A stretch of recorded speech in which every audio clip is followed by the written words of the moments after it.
আসসালামু আলাইকুম সবাইকে। 14 নম্বর অঙ্কে আপনাদের সবাইকে স্বাগতম। 14 নম্বর অঙ্কটা আরও সহজ। 14 নম্বর অঙ্কটা কী বলা হয়েছে সেটা জাস্ট আমরা দেখব যে বার্ষিক 10% মুনাফায়, ঠিক আছে, 3000 টাকা এবং 8% মুনাফায় 2000 টাকা, অর্থাৎ এত মুনাফার হারে R1 দিয়ে দিলাম এবং 3000 টাকা যদি হয়, তার মানে P1 এর মান কত? 3000 টাকা এবং 8% মুনাফার হারে অর্থাৎ R2 এর ক্ষেত্রে এবং মুনাফা P2, ঠিক আছে। মুনাফার যে আসলের মানটা বলছি, বিনিয়োগ করলে, বিনিয়োগ বলতে গেলেই বোঝাচ্ছে যে মূলধন অথবা আসল, সবসময় মনে রাখবে বিনিয়োগ বলতেই কিন্তু মূলধন বা আসল করলে মোট মূলধন, অর্থাৎ এখানে যেই P2 আর P1 পাচ্ছি সে এই দুইটা মূলধনকে যদি মোট করি অর্থাৎ যোগ করার ফলে তখন আমার কি মুনাফার হার পাবো সেটাই আমার বের করতে বলেছে। তো সেই ক্ষেত্রে আমাদের কিন্তু টোটাল মুনাফার মানটা বের করতে হবে। কিভাবে এটা যদি আমরা সমাধান করি, প্রথম ক্ষেত্রে I1 = P1 R1 N1 বার্ষিক যেহেতু বলেছে তার মানে এখানে 1 বছর। n এর মানটা কত? n এর মান হলো 1 বছর। n এর মান হলো 1 বছর, ঠিক আছে। তো আমি এখানে কিন্তু P1 এর মানটা কত দাঁড়াচ্ছে? P1 এর মান 3000 টাকা এবং আমার এখানে R1 এর মান কত দাঁড়াচ্ছে? 10%, তার মানে 10/100। এখানে কিন্তু আমি লিখতে পারি 0.1, ঠিক আছে। তো আমি এখানে অনেক সহজে I1 এর মানটা বের করতে পারবো। 3000 × 0. আচ্ছা, এটা বেশি ছোট হয়ে গিয়েছে, আমরা একটু মুছে দিয়ে আমরা একটু নিচে করি, বা I1 = 3000 × 0.1 × n এর মানটা কত? 1। তাহলে এখানে যেই টাকাটা আসতেছে সেটা হলো 300 টাকা।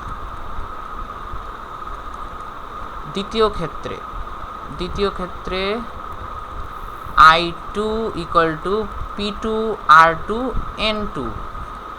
N2 এর মান কত? 1 বছর। এটাও কিন্তু বার্ষিক, N2 দিতে পারো অথবা Nও দিতে পারো, কারণ দুই ক্ষেত্রে n এর মানটা সমান। P2 এর মানটা কত আসতেছে? 2000 টাকা এবং আমার এখানে R2 এর মান কত আসতেছে বলো তো? 8%, অর্থাৎ 8/100 = 0.08। তাহলে এখানে অনেক ভালোভাবে কিন্তু আমরা মানটা বের করে ফেলতে পারি। I2 এর মানটা আমরা কীভাবে বের করব? আচ্ছা, আমরা কিন্তু I2 এর মানটা এই পাশে বের করে ফেলি, এই যে এইখানে বের করব।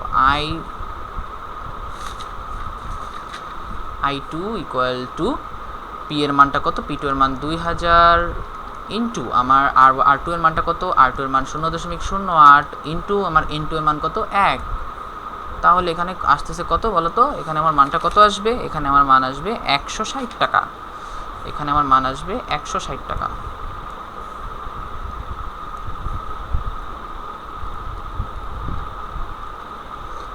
তাহলে মোট মুনাফা কত? 300 + 160, তাহলে কত আসতেছে? 460 টাকা। এবং মোট মূলধন কত? 3000 + 2000, তাহলে কত? 5000 টাকা। তাহলে মোট মুনাফা, মোট মূলধন কিন্তু আমি পেয়ে গিয়েছি। এটার মাধ্যমে আমরা এখন আর এর মানটা বের করব। আর এর মানটা আমরা কীভাবে বের করব? আমরা মোট মুনাফা পেলাম কি?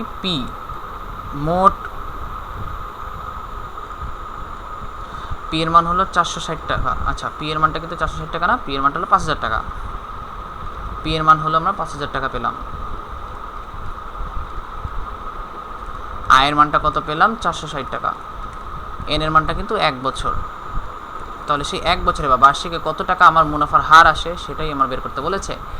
I = PRN বা R = I/PN। তাহলে I এর মানটা বসিয়ে দাও। I এর মানটা যদি আমরা বসিয়ে দেই তাহলে কত আসতেছে? 460 ভাগ P এর মান কত? 5000। P এর মান হলো 5000 ইন্টু N এর মানটা কত? 1, বা R দিয়ে দিলাম, বা R = 460 ভাগ 5000 যদি আমরা দিই তাহলে এখানে R এর মানটা অনেক সহজেই বের করতে পারবো। তাহলে এখানে আসতেছে 0.09 ইন্টু 100%, 0.092 এখানে আসতেছে 0.092, তার মানে 9.2% আসতেছে। এটাই হলো উত্তর। অর্থাৎ 9.2%-এ শতকরা যে মুনাফার হার, ঠিক আছে, মুনাফার হারটা হবে 9.2% যদি আমরা মূলধনটা যোগ করে দিই এবং মুনাফার মানটা যোগ করে দিই। ঠিক আছে, তো আমরা 15 নম্বর অঙ্কে এখন চলে যাব।